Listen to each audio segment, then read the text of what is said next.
It is the season to be jolly, also known as the rice season in Nigeria. The season where everybody decides to say, you know, the Fit Farm, which we have the resolution for in January, will start next January. And so we have about 10 days where people can eat at will and just rest. Most importantly, rest. But it's interesting to note that while we take our time to rest and to spend time with family, we do have a lot of people who will spend this time missing a loved one. We do have a lot of children who are orphans. We do have a lot of children who are poor and who are sick. What are we doing to take care of these people?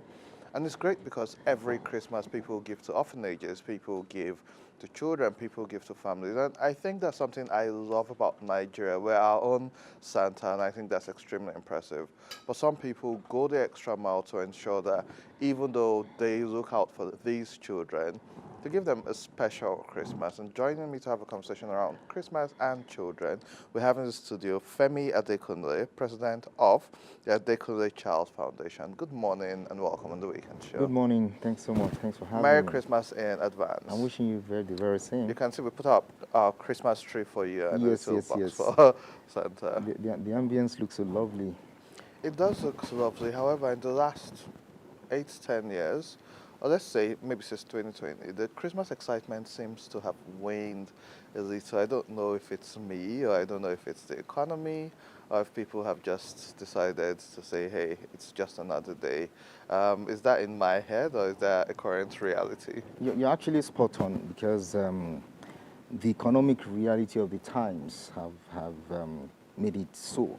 I mean, 10 years ago, 15 years ago, by this time the entire city is depleted. People have traveled to their villages, to, the countryside. Well, today, what do you see? People are just staying back where they live and work because it's damn too expensive to travel. I mean, look at the cost of fuel, look at the cost of transportation. People are just staying where they are.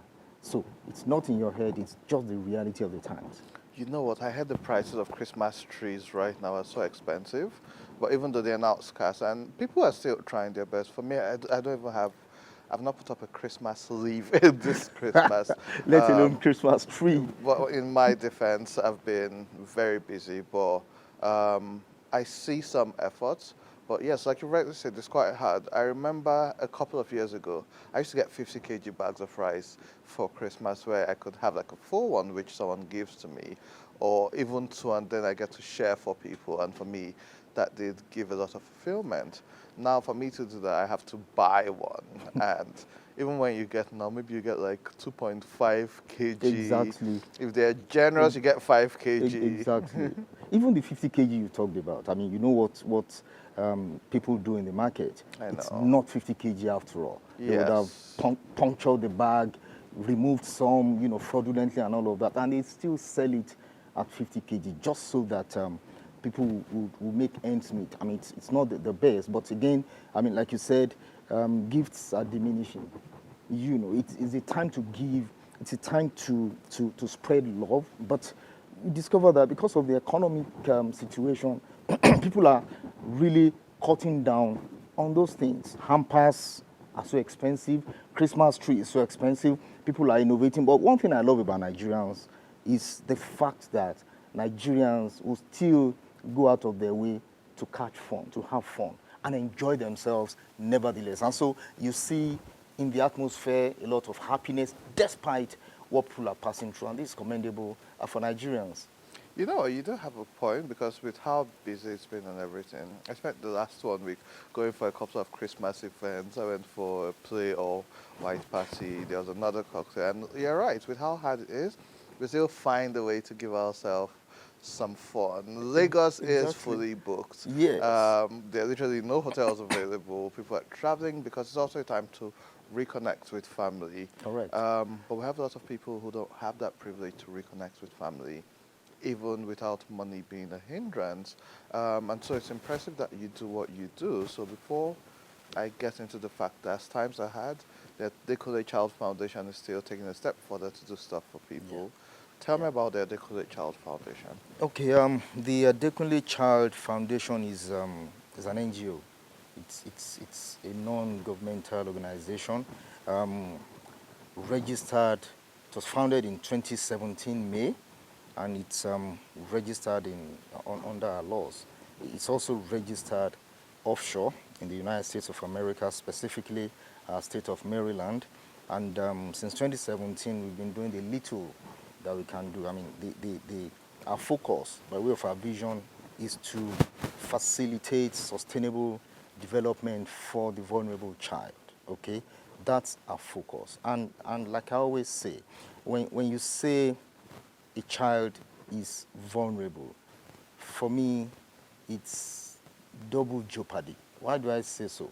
A child, by its very nature, is vulnerable. I mean, whether he or she lives in the cozy comfort of his parents' mansion or he's living in the squalid interiors of the ghetto, he is vulnerable. And so when you caption a child as vulnerable, it's a lot. And so you have these vulnerable children out there who people are not looking in their direction, and that's where the Adekunle Child Foundation has stepped in to say, look, let's give them some succor. Let's look in their direction and help these children whose the circumstances of their birth is not their fault. I mean, they just found themselves in that space, and it's a whole lot for me. And yeah, we also have a 5-point agenda to, ensure that we express our vision. I mean, looking at taking care of their physiological needs, education, clothing, feeding. We look at children living with disabilities. We look at child rights. We are into advocacy for the child, and also empowerment for women. We believe that the woman is the mother of the child, and so we do something in that space. And then self-actualization, where we try to, beyond all of the feeding and the ephemeral things, we look at where they are talented and how they can live a future, have a future, and eke out a living and become men and women of substance in society. That's amazing. Well done for what you do. When we spoke last week, you told me you had some plan for children. And then we spoke this morning. You told me there's something happening on the 26th. Tell me about that. Yes, we have this project which you call the Marjorie Child Project, right? One of the projects that we have taken on at the Adekunle Child Foundation is what we call Project Educate a Child, where we're focused on taking children off the streets. As you know, out of school children in Nigeria is a malaise. It's a pandemic. It's an epidemic of monumental dimensions. I mean, from the statistics, you have over 18.3 million children that are out of school. That's humongous. That's staggering, and it's so sad. If you look at it, that's like more than the population of 4 or 5 West African countries put together. Talk about Gambia, talk about Guinea-Bissau, talk about Liberia, all put together are not up to that. And so when you have this kind of population not going to school, not being educated, anybody should be worried. And that's where we have stepped in to say, look, let's do something in this regard. And so you look at the streets of Abuja, for instance, and many of the cities in the north, you see all these Amajiri boys roaming the streets with tattered uniform, sometimes without shoes on, sometimes with looking haggard and hungry, with their begging bowls.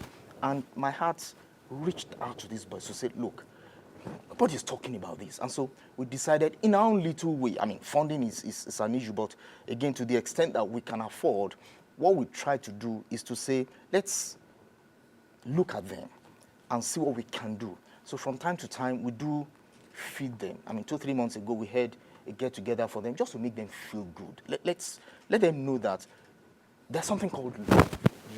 They're not living with their parents. They're not living with people, who, like you and I have children that we show love. They don't have that kind of environment where they're growing up. And so we try to do that from time to time. So this Christmas, we are looking at them to say, let's hold or throw a Christmas party for them. Let them have fun for once. And that's what we're doing on Boxing Day, the 26th of December.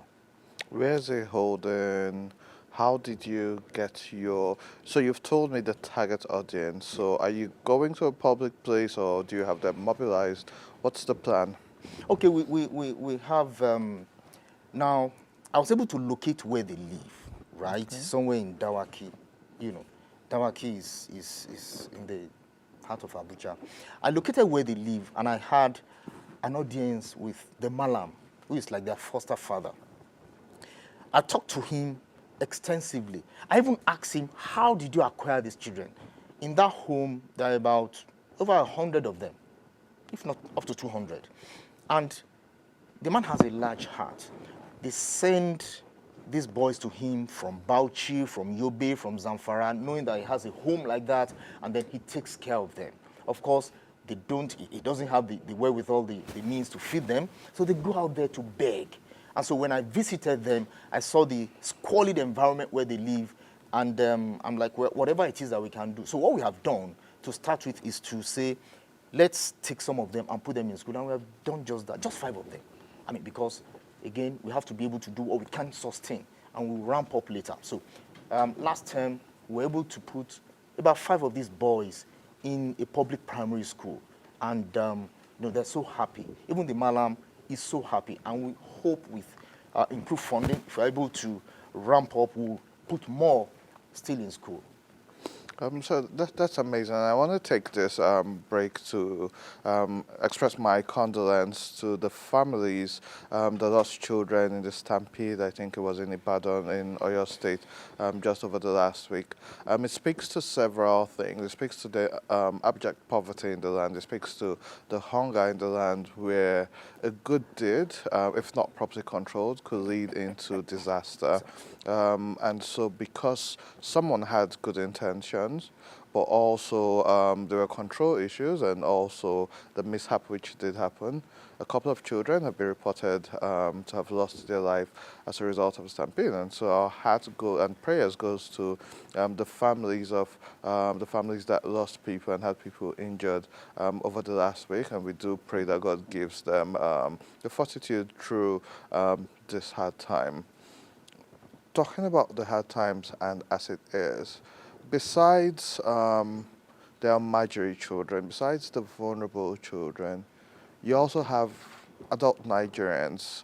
And I'm sure you experience this. Sometimes now, I almost don't look at my WhatsApp because the amount of requests which you get on a daily basis for people who need medical help, for people who need their next meal, for people who say their children can't eat.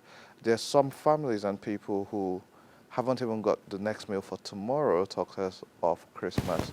What's your thoughts around that, and how can we, as the loving Nigerians who we are, come to assist our neighbors? Because there's also this part where a lot of people will do stuff for the public. They'll do stuff where people can see.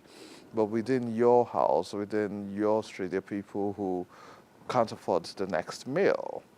What's your thoughts around this, and how can we be more of our brothers' keepers in Nigeria? Thanks so much. I mean, it's Christmas season. It's a time of love, and I'll keep emphasizing it. I mean, it's the spirit of the season. Beyond the commerce, I mean, I'm sure you know that this is the time of the year where commerce soars the highest. I mean, there's a lot of buying and selling, a lot of money to be made. Beyond the commerce, beyond the partying, beyond the night clubbing, beyond the selfish merriments, I'll say, is where what you have talked about comes in. How to show and radiate love to the less privileged in the society. And this is, of course, what Christ came to typify. He came to offer himself as a sacrifice, which is the highest form of love that anybody can show. And so for all of us who celebrate Christmas, this should be the central theme. And that's why at the Adekunle Child Foundation, incidentally, I happen to live in the Dawaki area, where I was able to travel to a location where these Amajiri boys stay, somewhere far, with their malam. And we said, look, let's show love to these boys. And for me, this should be the spirit. Let's people who God has blessed go out of their way to, you know, show this love in the spirit of Christmas to one person, two people, three people out there. It doesn't necessarily have to be a crowd. If you take off one, two persons, I do, he does. I mean, before you know it, would have spread this love in this Christmas. And that's what we as Nigerians should do. And trust me, Nigerians are caring, despite what we're going through, Nigerians are caring people. And that's the message I want to put out there, that, look, let's show love in this season. I agree with you totally. Before I let you go, how can people who want to support what you're doing reach the Adekunle Foundation, the Adekunle Child Foundation? Yeah, we actually have a website, www.ta_childfoundation.org. That's our website. And then I also can be reached. I'm the president and the founder. We have a team of volunteers. I mean, people can make inquiries and we can be reached offline. We really appreciate that because, again, like I said, funding is an issue. I mean, like you rightly said earlier, people are going through a lot of things. You open your WhatsApp, you open your phone, you see a lot of requests that you cannot even meet. You're not the government, for crying out loud. And again, your heart cannot but reach out to these people. For instance, going beyond just the child, I discovered that there are a lot of people you really cannot call child or children, adults, so to speak, who cannot pay their way through the higher institution. So at the Adekunle Child Foundation, we began to look in their direction to say, how can we help these guys in tertiary institutions? And we've done a lot in that regard. I mean, looking for people, of course, in federal and state universities and higher institutions who cannot pay their way through school. We have been assisting in that regard, and many of them are already graduating. Some are working, some are, in 100 level, 200 level. And for me, this is what Nigerians should focus on and do. The government alone cannot do this, even though we know that, I don't want to say it too loudly, that government has not shown the kind of responsibility and leadership that they should show. But again, that is also another day. But as private individuals, we should try and show love and concern towards these less privileged Nigerians. Femi Adekunle, pleasure having a conversation with you. All the best with the work which you're doing on the 26th. We hope you get the support to do more, and on our part, like we're doing, we'll always find our way of supporting you. We'll share the website and social media handles for people who want to help and support your foundation. We'll take a quick break. When we return, I'll be having a conversation with a young man who I admire his work, called Samitex Clothing. He's someone who I've observed his work in the last 2 years and love to see his growth. And so I'll be having a brief conversation with him, and after that, we'll have spots for you. So don't go away, we'll have more for you on The Weekend Show.